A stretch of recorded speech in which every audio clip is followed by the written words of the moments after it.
70 años, 11.000 millones de piezas de literatura. Este volumen de cifras convierte a Los Testigos, a la sociedad Watchtower, en la editorial más poderosa del mundo. La sede central está en Brooklyn, Nueva York. La base de su doctrina es predicar para conseguir un puesto entre los 144.000 ungidos que vivirán con Dios en el cielo. El resto de los creyentes deberá disfrutar el reino de Cristo en la tierra. Y todo esto ocurrirá muy pronto. Pues mira, aquí hay varios ejemplares con diferentes títulos. En realidad vienen a decir lo mismo, pero esto demuestra la gran cantidad de libros que tiene una familia Testigos de Jehová, aunque yo me desecho de muchos, porque si, por ejemplo, si es 3 o 4 miembros, cada uno tiene que tener su ejemplar. Así que los mayores consumidores en realidad son los propios testigos. El negocio está ahí, que son más de 5 millones de consumidores. Luego, cuando se coloca literatura, tú en conciencia ya has depositado tu dinero cuando has retirado la literatura del salón, luego te vuelven a dar otro dinero y tú la pones también en la caja de contribuciones. Así que la literatura se paga 2 veces y a veces hasta 3. Hasta el año pasado, Conchita era precursora, una misionera dinámica e influyente de Los Testigos en Premià, Barcelona. Lita, una de sus mejores amigas, abandonó la organización casi al mismo tiempo que ella. Para ambas, la condición de exmiembros es todavía un gran problema. He llamado porque la verdad es que recibí una amenaza. Sí. Sí. Y bueno, con una voz que te quedas asustada. Yo creo que, claro, tiene que ser alguien que sepa mi número de teléfono y además que conozca mi voz. Y se me ha amenazado que me mantuviera callada con esto de los testigos. No me digas. Siempre se tienen dudas, alguna, ¿no? Pero bueno, como dudar dentro de esta religión es pecado, pues rechazas la duda. Porque siempre te dicen que Satanás está detrás de ti y que fuera de los testigos de Jehová no hay ni felicidad ni salvación. A partir de ahí empecé a investigar, a leer libros que hablan acerca de los testigos de Jehová y me di cuenta pues que reúne todas las características de una secta destructiva, coercitiva y desde luego de una secta peligrosa. Ahora Conchita y sus amigas pasan delante del Salón del Reino sin problemas. Han olvidado el temor de que sus dudas llegaran a oídos de algún anciano, el máximo dirigente de cada congregación. Mis dudas se iban aclarando con investigaciones que hacíamos con Conchita. Pues yo, claro, mi mejor amiga era Esther. Yo a Esther la quería mucho, yo pensaba, yo eso se lo tengo que decir a Esther. Entonces cuando la veía, íbamos a pasear y eso, le iba diciendo algo, pero ella, bueno, me ponía unas caras y bueno, que lo cuente ella. Que... Muy mal, porque como ellos te enseñan que no puedes, o sea, incluso dentro de la congregación, si hay alguien que habla más allá o tiene dudas, el cristiano verdadero no puede acercarse a él, tiene que darle de lado. Incluso decirlo a los ancianos, ¿no? Esther y Lita ingresaron en Testigos después de su separación matrimonial. Al estar en mala situación económica, los testigos les ayudaron, pero a cambio les exigieron más dedicación a su obra. Y a mí me ayudaron, ¿no? Aunque la última vez que me ayudaron me enteré de que no era merecedora porque no predicaba muchas horas. Pero con todo y con esto me ayudaron. Aunque este comentario me hizo muchísimo daño. Porque si se ayuda de corazón y no se mira las horas que predicas. Es siempre espías, ¿no? Es espía de los demás, es lo que pasa allí, ¿no? Que tienes que, si ves que alguien hace malo, enseguida delatarlo, ¿no? Y siempre tienes el miedo, ¿no? De que alguien te delate, funciona así. Los mejores policías, nos vigilamos unos a otros y con todo tienes que asociarte con gente que es testigo, no puedes buscarte amistades fuera porque son malas asociaciones para ti. Como estábamos tan necesitadas de dinero, nos íbamos a Calella, escondidas, a comprar los ciegos o la lotería, porque como estaba prohibido, pues nosotros nos íbamos allí y estando en Calella y todo, aún con temor de que nos viera alguien, como si estuviéramos cometiendo un crimen. Esa vigilancia inquisitorial alcanza incluso a los más altos cargos de la organización. Raymond Franz fue miembro del cuerpo gobernante de los Testigos de Jehová durante 9 años.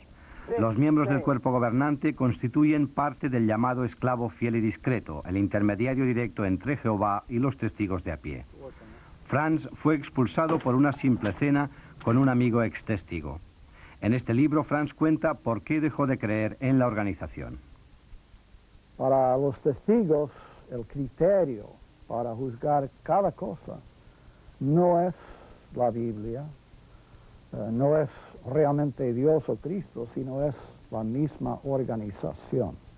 Cuando la organización pronuncia algo, todo el mundo ha de concordar. Y el disentir o siquiera dudar y expresar las dudas puede conducir a la expulsión. Ese es el problema principal. Para este reportaje nos parecía imprescindible contar con la voz oficial de los Testigos de Jehová en España. Estuvimos aquí en Ajalvid hablando con Aníbal Matos, que es el responsable de las relaciones de Testigos de Jehová con los medios de comunicación. Al cabo de unos días, después de una reunión de los dirigentes de Testigos, recibimos una carta con una rotunda negativa. En ella se nos dice que la verdad de los testigos solo la pueden exponer a través de ellos mismos, no a través de interpretaciones de personas ajenas o de exmiembros de Testigos de Jehová que puedan ser detractores de su caso.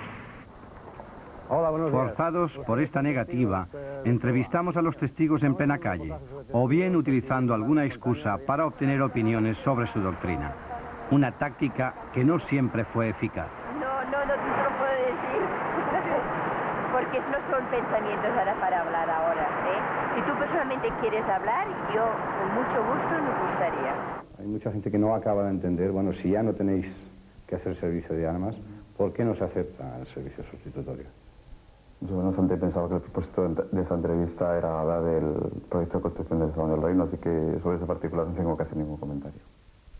Los Testigos de Jehová se afanan en predicar y trabajar duro porque esperan un retorno inminente de Jesucristo a la tierra. Este regreso traerá consigo el fin de lo que ellos llaman el actual sistema de cosas. Esto es, la destrucción de todos los regímenes políticos y de todas las religiones, excepto la suya, la única verdadera.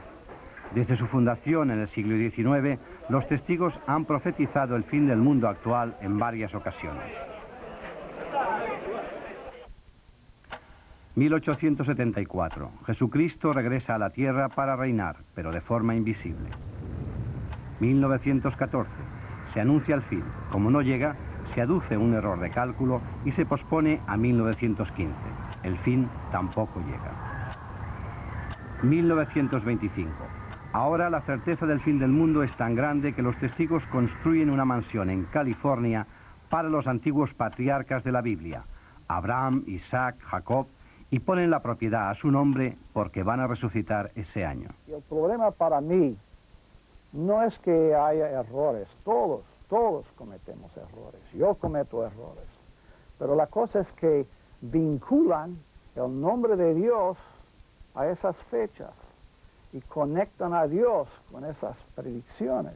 Yo lo que creo es que eso se hace porque las fechas, aunque en la historia de los Testigos de Jehová ha habido muchísimos fallos cuando han dado una fecha, pero eso da un gran sentido de urgencia a las personas que están estudiando y se comprometen con el grupo. Cada vez que se produce un vaticinio falso, un vaticinio que no se cumple, lo que se intenta es reescribir la historia. Esos libros se retiran de la circulación, se da una nueva fecha, etcétera, etcétera.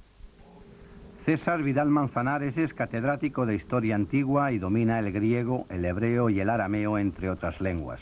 Como experto afirma que la Biblia que usan los testigos ha sido modificada para adaptarla a sus creencias. Y es que es un ejemplo de cómo jamás debe traducirse una Biblia. Solamente en lo que es el Nuevo Testamento hay más de 300 textos alterados, textos que se refieren a doctrinas que rechazan los testigos de Jehová, como puede ser la inmortalidad del alma, la existencia del infierno, la divinidad de Cristo, etcétera, etcétera. 1975 fue la última fecha que se atrevieron a profetizar. Un fin inminente que afectó a las vidas de muchas personas, como Esteban López, anciano en una congregación de Barcelona, que dejó de ser testigo el año pasado.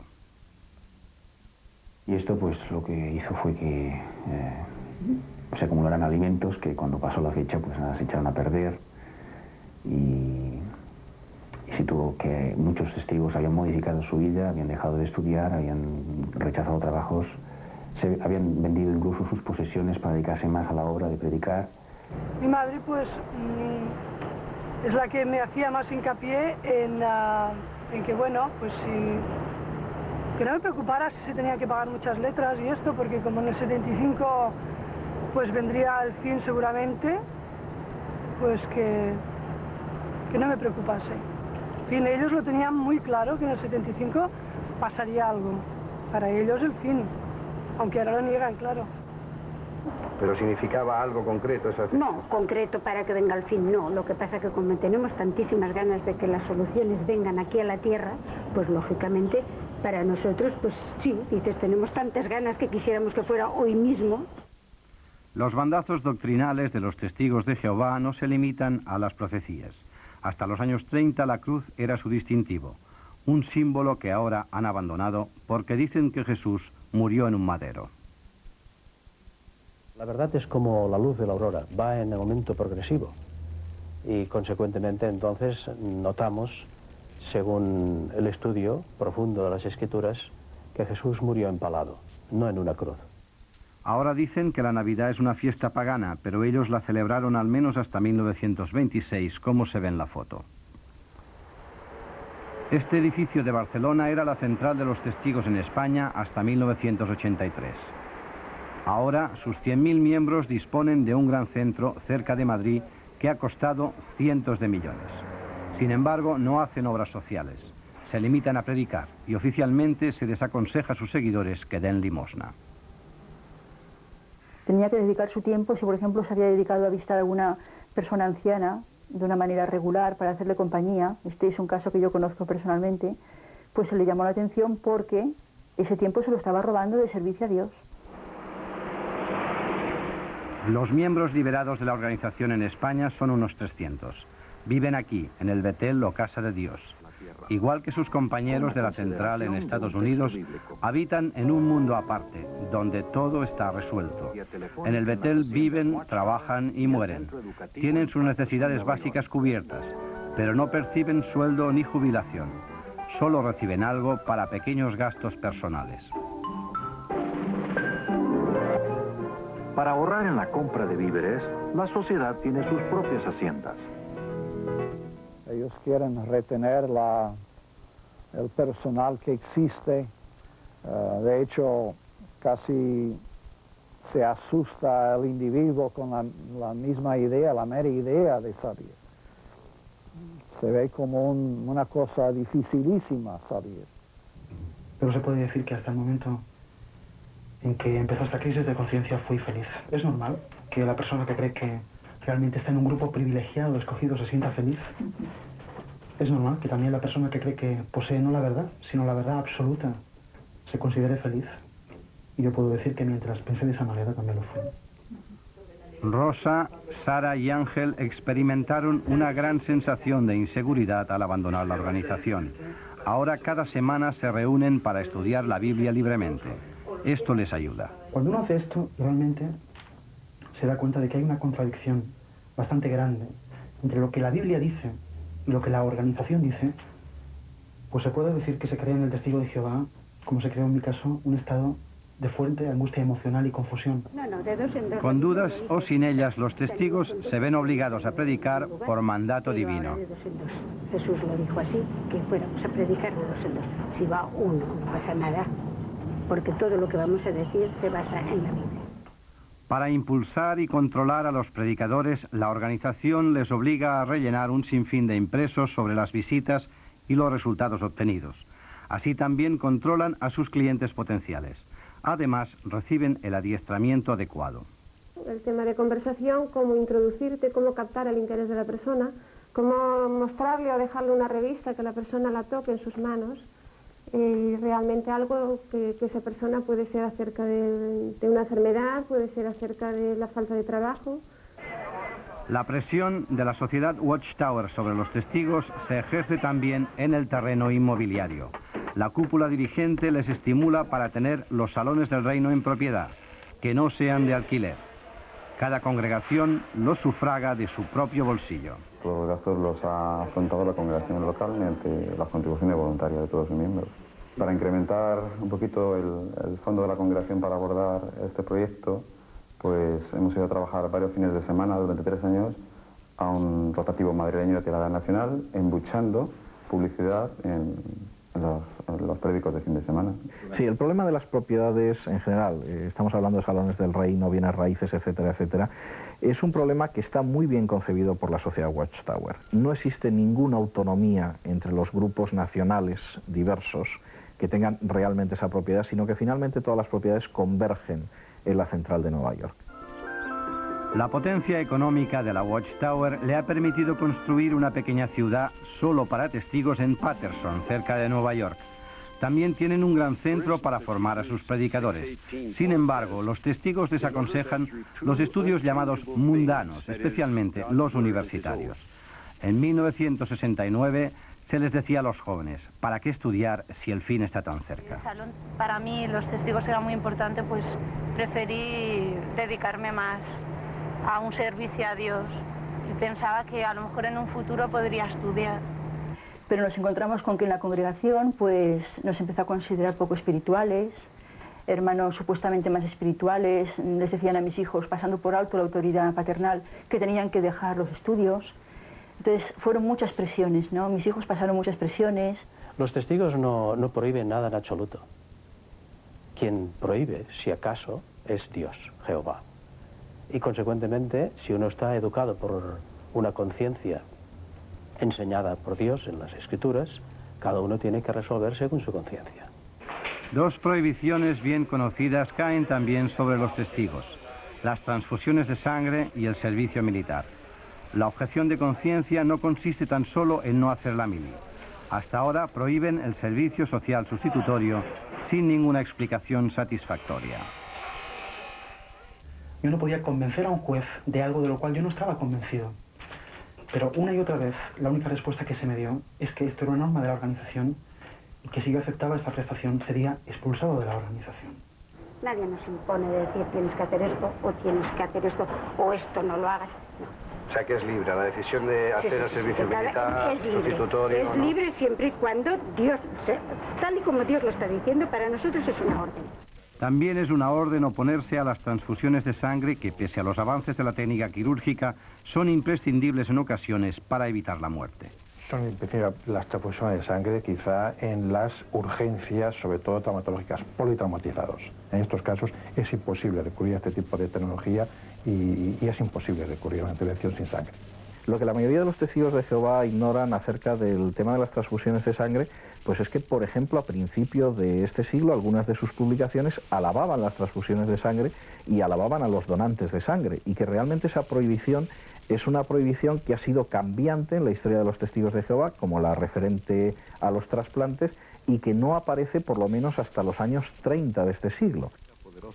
Cuando algún testigo se muestra discrepante con la doctrina emanada desde la central, se ve sometido a un comité judicial de ancianos. Lo mismo que Raymond Franz, Esteban López conoció su expulsión sin haber tenido la oportunidad de defenderse, igual que Rosa o Sara. Yo quise desasociarme paulatinamente, pero hubo un momento en que me sentí presionada y puse mi carta de renuncia. La envié al salón, a la congregación donde yo servía, pero no fue aceptada como tal. A mí se me expulsó por apostasía, sin explicación, sin comunicación de ningún tipo, y hasta hoy nadie se ha dirigido a mí. Sencillamente, no se expulsa caprichosamente de la congregación cristiana a nadie, sino todo lo contrario, se trata de ayudar, se trata de ayudar a todo aquel que da un paso en falso, como dice la Escritura. Pero si el individuo, pues, tercamente persiste en un derrotero que podría producir problema, contaminación espiritual a los otros miembros de la congregación, después de reiterados esfuerzos en ayudarle, entonces se le expulsa. La expulsión dentro de la organización de los testigos no es cualquier cosa. Significa que la persona que es expulsada o que escribe una carta de renuncia por razones de conciencia, pues no es saludada por el resto de los miembros, ni siquiera recibe un hola cuando se encuentra por la calle con alguno de ellos. Amistades de 30 años, que han crecido nuestros hijos juntos, que hemos pasado experiencias, pues ahora, tal como yo pensaba que iba a pasar, me vuelven la cara, ¿verdad? Dicen toda clase de calumnias, cuando intentas hablar con alguno dicen que lo estás persiguiendo, cuando llamas por teléfono para ver cómo están, te cuelgan el teléfono, te vuelven la cara, pero a veces incluso con odio. La fiebre profética de los testigos parece que ha amainado. Desde noviembre del año pasado ya no dicen que el fin lo verá la generación nacida en 1914. Ahora reconocen que Dios no dijo ni el día ni la hora del fin, pero no se sabe el alcance interno de este nuevo cambio. Hay muchas personas que están dentro todavía sufriendo, porque están dentro sabiendo que no están de acuerdo con lo que allí se enseña, pero tienen tanta presión social, familiar, incluso de trabajo, que están atrapados. Estos programas, cuando salen en televisión, afectan de manera contraria a lo que es el testigo de Jehová que ya está dentro, de tal manera que se entiende que cualquier programa de estos es una persecución contra el pueblo de Dios, el único pueblo de Dios verdadero. Hay personas maravillosas dentro de las congregaciones, pero particularmente siempre he sostenido que esas personas maravillosas, de una profunda calidad humana, también lo serían si fueran mormones, si fueran católicos, si fueran musulmanes. ¿Me explico? O sea, tiene sus lados buenos, tiene gente maravillosa, pero ojo, que hay que cuestionarse muchas cosas. No se acepte todo así por así, porque es la verdad absoluta, no. De viernes a domingo, con muy pocas horas de diferencia sobre el horario previsto, los testigos de Jehová de la zona centro terminaron la obra.